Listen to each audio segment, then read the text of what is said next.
built an empire. He turned wrestling from smoky arenas into a global spectacle, creating household names like Hulk Hogan, The Rock, Stone Cold Steve Austin, and John Cena, to name a few. To many, he's the most powerful wrestling promoter in history. But behind the scenes lies a very strange pattern. Each time Vince reaches the peak of his power, disaster seems to strike. From scandals to tragedies to lawsuits and to even death. There's something always waiting around the corner for him. Some call it coincidence, some call it karma, but there are darker theories. The idea that Vince McMahon might not just be unlucky, he might be cursed. And if you look closer, the evidence is unsettling. Some theories believe that Vince McMahon's success just wasn't built on hard work and ruthless business tactics, but on secret connection. The theory goes that Vince McMahon is a Freemason, and that the Brotherhood gave him the influence, the network, and even the protection to expand wrestling faster than anyone thought possible. Because when you look back at the early 80s, WWF didn't just grow, it practically exploded. National TV, celebrity crossovers, pay-per-views, Madison Square Garden sellouts, and all within a few short years. Vince turned what was once seen as a regional attraction into a billion-dollar cultural juggernaut. Too much, too fast, and some say that that's a lot for one man to pull off without help. And that's where the Freemason theory comes in. Fans who believe this point to the constant presence of Masonic-style symbolism throughout WWE's history, from the stage designs that look like pyramids, to the lighting rigs that are shaped like the all-seeing eye, to logos that can be broken down into Masonic imagery.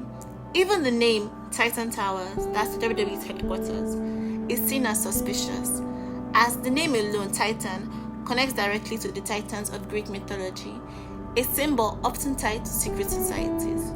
And some argue that the building's architecture, with its mirrored glass and rigid square structure, echoes Masonic temples.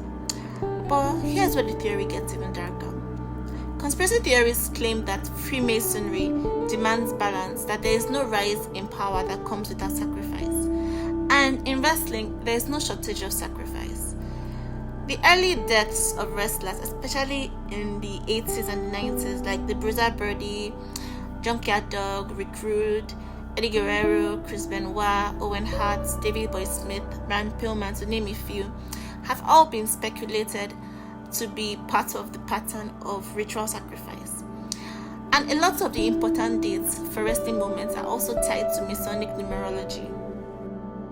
Now, could we say that these are just tragic, isolated incidents, or were they the offerings required for Vince's empire to keep on thriving? To the average wrestling fan, it might sound insane, but when you line it up, the coincidences pile high.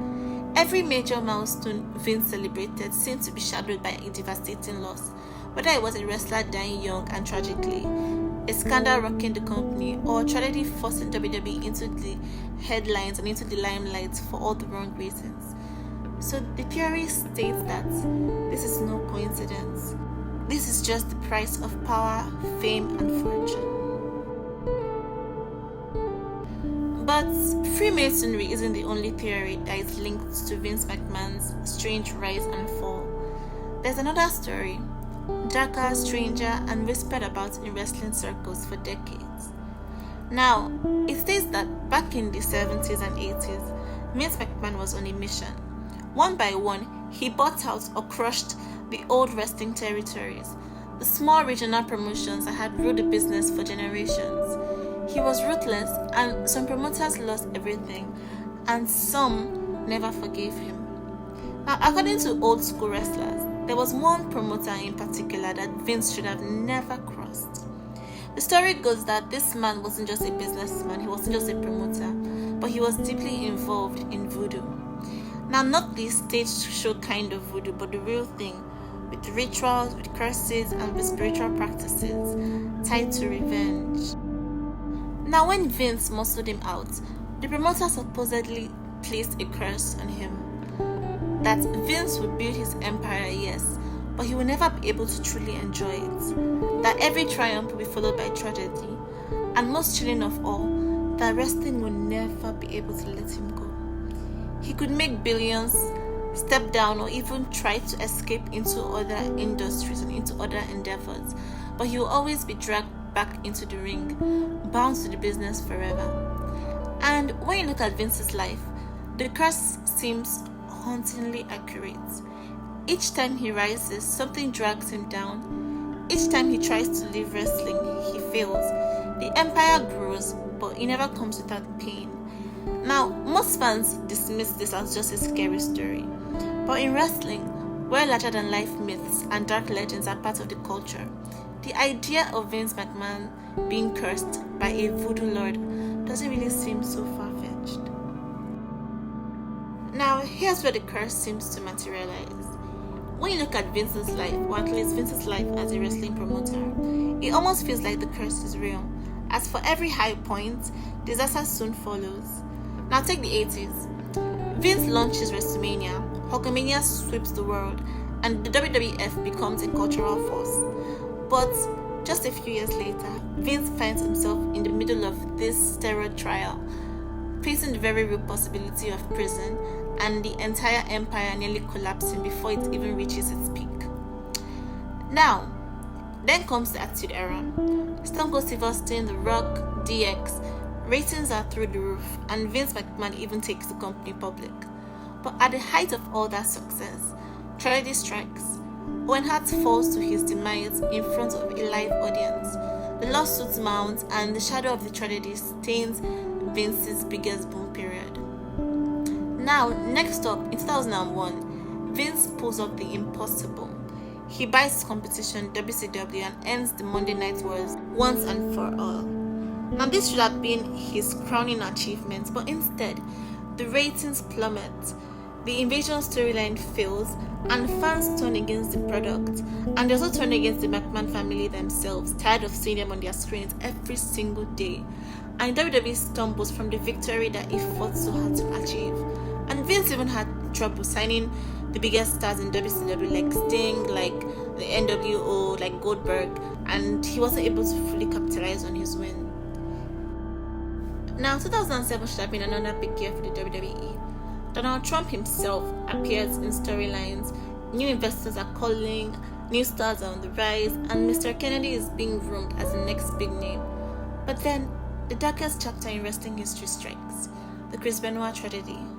The entire industry is thrown into chaos, and WWE is dragged through the PR mud with steroids, with scandals, and Vince is forced to abandon his edgy products for a PG-rated show that alienated a lot of the fan base. Then next up, in 2014, Vince reinvents the business once again. The WWE Network launches, then Bryan's underdog story captures the whole world, and investors are lining up once again. But just as quickly, disaster strikes once again. The WWE Network crashes, then Bryan suffers a career-threatening injury, the ratings spiral downwards, and the company struggles to create a true top star to carry the company. I mean, fans turned on Roman Reigns during this period, of like a 5-year period, I think from 2014 to like 2019, and injuries piled up over and over again, and WWE had class action lawsuits over concussions, and it was just a very bad period for the company. Now, fast forward to the pandemic. Against all odds, WWE makes record profits. Roman Reigns finally becomes the top guy that Vince has been pushing for. He becomes the face of the industry. Social media numbers skyrocket, and then once again the curse strikes again. Vince is accused of sexual misconduct, investigations begin, and the man who once seemed untouchable is forced to step down from his own company. You see as the curse keeps on materializing. And finally, in 2023, the biggest move of them all, the WWE merges with UFC under TKO, creating a sports entertainment juggernaut. It should have been Vince McMahon's final victory lap, but instead, more lawsuits surface, the General Grant scandal, more scandal, Vince loses money, he loses control of the company that he loses control of the very company that he spent his life building. And over again, the cycle repeats, triumph then tragedy, triumph then tragedy. Victory shadowed by loss. And for some, this is nothing more than a coincidence, but for others, it's undeniable proof that the Vince McMahon curse is real. Now, here's where the curse seems strongest, tied to the voodoo curse I mentioned earlier. Vince McMahon has never been able to escape wrestling, no matter how hard he tries. For all his wealth, for all his power, for all the doors that his success should have opened, hypothetically, the world outside wrestling has always rejected him. I mean, think about it. Almost every era, the WWE is always trying to break into the mainstream, but doesn't really succeed. In the early 90s, he launched the World Bodybuilding Federation, promising to do for bodybuilding what he did for wrestling. But within 2 years, it was gone. Millions lost. He tried football with the XFL, not once, but twice. And both times, it collapsed. Even with the TV deals, with the investors, and with the hype behind it, it just didn't work out. He moved into Hollywood with the WWE studios, dreaming of blockbuster success. But outside from stars who broke away on their own, not related to WWE, not tied down to WWE, like The Rock, like John Cena, like Dave Bautista, most projects flopped and faded into obscurity. And even politics drained his fortune, with failed campaigns and wasted millions on Linda McMahon that brought nothing back. And perhaps the most telling of all was his boldest innovation, and that's WWE Network. This was supposed to revolutionize how fans consume wrestling forever. And for years, it was pushed to its ultimate legacy. I remember watching wrestling every time, 999. But the numbers never really lived up to the hype. And in the end, it was sold off and folded into Peacock. Another dream that slipped away once again. Now, every single time Vince tries to step outside wrestling, failure always follows. It's as if wrestling itself refuses to let him go. Almost like the squared circle isn't just his empire, it's also his prison. A prison built by his own ambition. Or maybe the curse just binds him to wrestling forever.